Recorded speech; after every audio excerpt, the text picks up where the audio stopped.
Buenas, buenas gente terrestre, ¿cómo están? Sean bienvenidos una vez más. Lo primero que vamos a hacer es actualizar el bash. Vamos a limpiar la pantalla. Tengo algunas actualizaciones ahí, pero de mientras les voy a comentar. Este video se va a tratar un poco sobre lo que son los paquetes. Y nosotros hablamos del gestor de paquetes apt, el cual en Debian no es el único, sino que también tenemos el comando dpkg, que ahora lo vamos a desarrollar un poco más. Tenemos a apt, que es lo que solemos usar. Tenemos apt-get, que es casi lo mismo. Y también tenemos a aptitude, que en mi caso personal jamás lo usé, pero estaría bueno de repente capaz que experimentar con un poco de eso, ¿no? Entonces básicamente en este video nos vamos a centrar en lo que es la instalación, los métodos de instalación y las herramientas que disponemos para hacer esto, al mismo tiempo que para desinstalar cosas también, ¿no? Y si puede me da el tiempo, que no creo, seguramente lo tengo que hacer en uno o más videos, quiero introducir dentro de esto a Snap y Flatpak, que son otros dos métodos para instalar software en nuestra distribución. Así que nada, lo primero que vamos a hacer es hacer ese update que nosotros siempre usamos, por lo menos en lo largo de estos videos, el gestor de paquetes apt. Apt, por la forma en la que está construido, digamos, lo que va a hacer es interpretar la orden que le vas a dar. En este caso vamos a hacer un update, ponemos la contraseña de superusuario y va a buscar los updates directamente en un archivo donde tiene rutas de dónde hacerse de los paquetes que necesite. En este caso va a reconocer que hay 6 paquetes que están para actualizar dentro de las listas de paquetes de repositorios que tiene la web de Debian. Y entonces lo que voy a hacer es justamente actualizar esos paquetes con el comando upgrade. Sudo apt upgrade.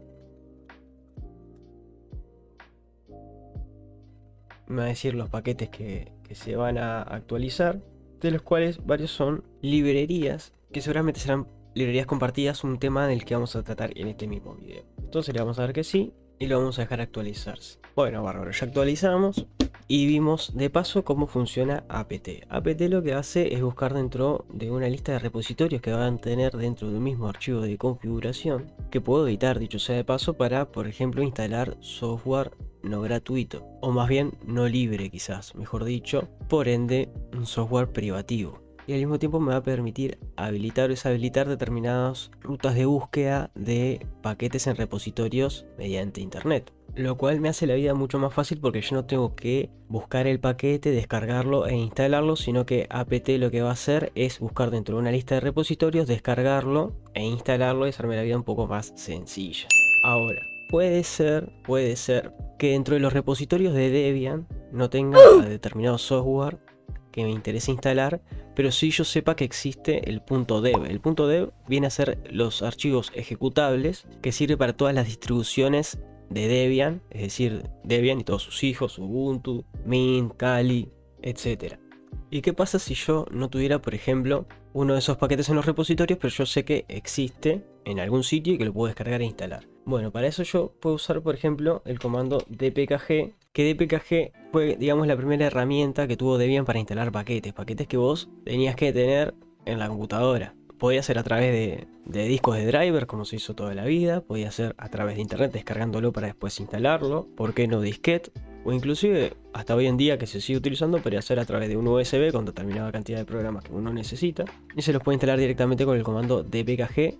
Y hago un pequeño paréntesis, también lo podríamos hacer con apt, pero tendríamos que especificarle la ruta donde está el archivo, igual que con dpkg, pero va a funcionar más o menos de la misma manera.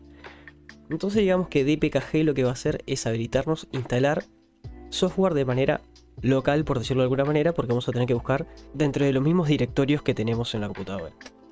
Entonces vamos a hacer la prueba con dpkg, pero para eso vamos a tener que descargar algún archivo .dev. Se me ocurrió, ¿por qué no?, VS Code, para hacer una pequeña prueba con esto. Entonces vamos a dirigirnos primero a la web para descargarlo, y acá dentro de la web de Visual Studio Code podemos ver que tenemos la versión para Linux en dev, para lo que son Debian y derivadas, y en RPM para lo que es Red Hat, Fedora y SUSE, por ejemplo, es el otro sistema de archivos y paquetes que manejan las distribuciones de Linux, del cual también hemos hablado anteriormente. Pero bueno, vamos a lo que nos compete en este caso, que es .dev por 64. Se nos descarga el archivo, perfecto, y esto obviamente va a quedar en la carpeta de descargas. Entonces yo lo que voy a hacer es moverlo a home, por lo que voy a abrir la terminal, que ya la tengo abierta, la voy a maximizar, mejor dicho. Vamos a minimizar el buscador porque me molesta mucho la vista. Y ahora sí, entonces lo primero que vamos a hacer es hacer un change directory a descargas, ls, ahí está, y vamos a mover eso mismo. Entonces vamos a hacer un mb y lo vamos a mover a home directamente. Volvemos a home, ls, ahí lo tenemos, perfecto. Y acá mismo vamos a utilizar el comando dpkg. Entonces usamos dpkg para instalar, podría ser "-i" o install dpkg-i y el nombre del paquete .dev que quiero instalar. Me va a pedir los privilegios de superusuario, o sea que hay que empezar esto con el comando sudo, perdón que no lo dije antes, y ahí empieza a trabajar con el paquete que ya tenemos descargado, instalando y desempaquetando lo que contiene este .dev. Ahora, esto podría ser un problema si a mí me están faltando algún fichero o algún directorio que necesitara dentro del sistema. dpkg lo que va a hacer es decirme: mira, te está faltando esto, esto, esto, esto y esto, y necesitas instalarlo antes de que yo te pueda instalar esto. Sin embargo, apt, por ejemplo, lo que va a hacer es ver: bueno, vos querés instalar esto, me está faltando todo esto, primero te voy a buscar todo esto, te lo voy a instalar y después te voy a instalar esto que me estás pidiendo. Por lo cual me hace la vida mucho más fácil, porque yo con dpkg primero tendría que decir: uy, no, me está faltando esta librería, esto, lo otro. Entonces tendría que ir, descargar eso o conseguirlo de algún disco o lo que fuera e instalarlo primero para poder continuar con la instalación, por lo cual sería el proceso bastante más largo. Ahora vamos a ver si esto quedó ok, que lo único que tendría que hacer sería directamente fijándome acá si tengo ahora VS Code. Ahí está, Visual Studio Code, acá. Vamos a ejecutarlo a ver si se abre correctamente. Y acá tenemos ya instalado VS Code mediante dpkg. Nada del otro mundo. Y esto lo puedo hacer con cualquier tipo de software que no tenga, por ejemplo, en la tienda, o que lo busque por apt y no esté en los repositorios por algún motivo. Pero buscando en internet pueda encontrar de repente algún .dev que pueda yo llegar a instalar para poder ejecutar el software que estoy necesitando. Ahora, hablando de dpkg y de apt, y voy a incluir en esto a apt-get, que es básicamente lo mismo que apt, solamente que hoy en día es más común usar apt que apt-get, y aptitud de la misma manera, que la verdad personalmente nunca lo he usado, pero viene siendo bastante recomendado, así que quizás hagamos una prueba con eso también. Pero volviendo a lo que quería decir, tanto con dpkg, con apt, apt-get y aptitud, lo que vamos a hacer es instalar software dentro de nuestra distribución con librerías compartidas. ¿Y qué son las librerías compartidas? Bueno, las librerías compartidas son, tal y como suena, archivos que se comparten entre los distintos software que tenemos instalados. Es decir, que este software que yo instalé, por ejemplo, con VS Code, es muy probable que esté usando parte de estructuras de archivo de otros programas que yo tuviera instalado previamente, o viceversa. Es decir, que un fragmento del archivo que hace funcionar el código está almacenado dentro de las librerías compartidas, y cada vez que un software necesita ejecutarse, va a recurrir a esta librería compartida para poder hacerlo de manera exitosa, digamos.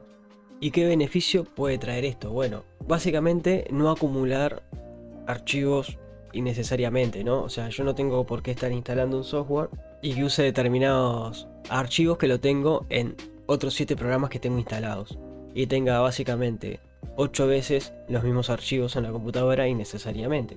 En Windows funciona similar con los DLL, que son, digamos, pequeños archivos o fragmentos de archivo de código que están almacenados en determinada parte del sistema, a los cuales pueden recurrir distintos software que tenga instalados, que pueden ser juegos, pueden ser programas de edición de audio, etcétera. Generalmente es mucho de usarse en juegos y programas de audio, por eso los pongo como ejemplo, por lo menos en mi experiencia con Windows. Debe ser con un montón de cosas más, pero en mi experiencia siempre había algún conflicto con algún DLL que te estaba faltando y te avisaba. Y bueno, eso era por las librerías compartidas. Te bajabas ese DLL, lo colocabas donde iba, en esa librería compartida, y te empezaba a funcionar o ese juego o tal otro, o varios por la falta del mismo DLL. Generalmente siempre causaba conflicto uno con un DLL en especial, que claro, al no haber estado instalado previamente por otro software seguramente no existiría, o lo que fuera, o no se hubiera actualizado, también puede ser. Pero entonces estos fragmentos de archivo que hacen funcionar los programas, lo que van a hacer es quedarse almacenados ahí una sola vez, y ese mismo fragmento va a ser utilizado por cualquier software que lo necesite para funcionar correctamente. Por ende, a la larga voy a ahorrar espacio y va a hacer que los softwares sean bastante más livianos. Y lo que me gustaría hacer una pequeña prueba ahora mismo sería ver la coexistencia entre apt y apt-get, y ver si apt-get en realidad si funcionan tan bien. Entonces supongo yo que sí. Vamos a probar con wd sudo apt get install y vamos a probar con Python a ver si me dice si está o si hay algún nombre parecido. Bien, apt-get se puede usar perfectamente igual que apt, funciona de la misma manera.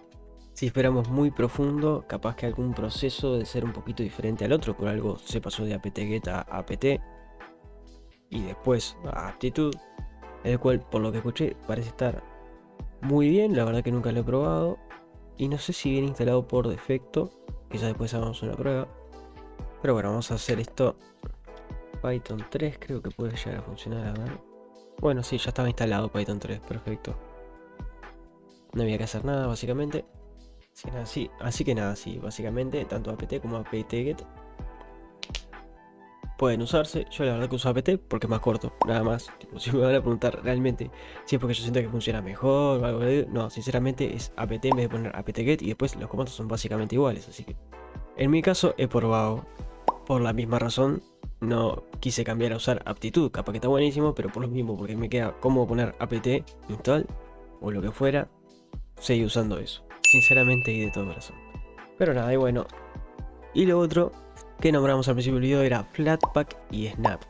¿Y qué son Flatpak y Snap? Bueno, Flatpak y Snap básicamente son sistemas de paquete que funcionan en todo el ecosistema de Linux, digamos. No son construidos ni en la arquitectura de los paquetes .dev ni en la arquitectura de los paquetes .rpm. Y a diferencia de los que son construidos en .dev o en .rpm, estos como que se contienen a sí mismos o tienen todo lo necesario dentro de su cajita, digamos, de alguna manera, porque están como separados del resto del sistema, es decir, no funcionan con librerías compartidas como .dev y rpm. Esto hace que en sí el programa que instalemos sea un poquito más pesado, porque va a tener todo lo que necesite. Todas esas librerías compartidas o archivos compartidos que están distribuidos en las librerías que se comparten en el resto de los programas, en lo que son los archivos .dev y rpm, van a estar dentro, digamos, de un sistema cerradito para que haga funcionar ese software. No va a ir a recurrir a sí mismo, no va a buscar una librería compartida, sino que dentro de sí mismo va a tener todas las piezas de código que necesite para funcionar. Esto hace que puedan convivir básicamente en cualquier estructura de Linux, porque pueden convivir con RPM, con .dev, incluso entre sí, entre Snap y Flatpak. Entonces yo puedo usar una distribución Debian y por algún tipo de software que me falte puedo instalarlo en Flatpak y algún otro que no esté en Flatpak lo puedo instalar por Snap y no va a pasar nada. Sí, quizás puede llegar a haber algún conflicto de rendimiento o no, eso lo tengo que ir probando. Si tengo la posibilidad de instalarlo de forma nativa, mejor, porque va a ser como más práctico para el software instalado, digamos, manejarse dentro de su ambiente, pero no significa que usar un Flatpak va a hacer que sea imposible de usar. Claramente no, con Snap lo mismo. Puede funcionar mejor o peor. Y estos sistemas de paquete generalmente se utilizan para poder instalar software non-free dentro de Linux y el Open Source Environment, digamos. No significa que encontremos versiones de software open source dentro de Snap y dentro de Flatpak, ¿no? Podría ser perfectamente, pero sin embargo son más bien como la manera en la que podemos llegar a instalar determinado software que no fue creado en código abierto dentro de Linux. Igual repito, esa no es la finalidad, digamos, de Flatpak ni de Snap, pero sí es una manera de repente de acceder a determinado software que no fue pensado en un principio para Linux. ¿Y qué diferencias tienen? En principio podemos decir que Snap lo desarrolló Canonical, que son quienes básicamente hacen Ubuntu, y Flatpak en realidad es una comunidad que no pertenece al desarrollo de ningún tipo de distribución, sino que en realidad se basan en eso, ¿no? En el desarrollo del software dentro de lo que es Flatpak para que se pueda instalar en cualquier tipo de distribución. No significa que Snap se pueda sonar solamente en Ubuntu, pero sí es cierto que Ubuntu, o Canonical mejor dicho, desarrolló la idea un poco con el fin, supongo yo, de hacer un poco más amigable el software open source y poder acercar un poco más a la gente, digamos. Y otra gran diferencia es que los paquetes Snap, si bien en realidad no pertenecen exclusivamente a las distribuciones con base Debian, solamente las van a poder instalar a través de la tienda de Snap, mientras que en realidad Flatpak no depende, digamos, de ningún tipo de tienda, lo cual en sí va un poco más con la idea, ¿no?, de lo que es el open source, de bueno, yo lo consigo al Flatpak desde GitHub o desde la web de quien lo desarrolló en el formato de Flatpak o de donde fuera. Y Snap, en realidad todos los paquetes Snap van a estar subidos digamos, dentro de la tienda Snap, que viene a ser como cualquiera de las tiendas de aplicaciones que tenemos en las distribuciones, pero en este caso la tienda de aplicaciones Snap va a ser común para todas las distribuciones, donde voy a poder instalar paquetes del tipo Snap. Y para cerrar este video vamos a ver algo que instalar con Flatpak, y para poder usar Flatpak primero hay que instalarlo. Lo hacemos con sudo apt install Flatpak. Perfecto. Después de instalar Flatpak tenemos que instalar el plugin para usarlo como una tienda, como la de Discord, por ejemplo, de la KDE. Que más bien en realidad se va a instalar un plugin sobre KDE, la tienda, para poder instalar desde ahí mismo los programas de Flatpak que queramos descargar e instalar. Entonces yo ya me dirigí a la web de Flatpak para ver cómo era que se instalaba eso. apt install plasma discover backend Flatpak. Ponemos eso en la línea de comando sudo, pues me lo va a pedir igual. Sudo apt install plasma discover backend Flatpak. Veamos que sí. Perfecto. Y ahora en teoría tenemos que darle un reboot para que estos cambios surtan efecto. Usamos el comando reboot, sudo reboot.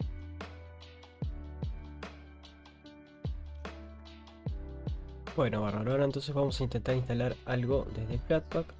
Vamos a abrir el navegador y vamos a probar, por ejemplo, con Brave o con Google Chrome si están por Flatpak. Vamos a buscar Brave directamente, Brave Flatpak. Acá tenemos Brave Browser en FlatHub. Igualmente yo esto...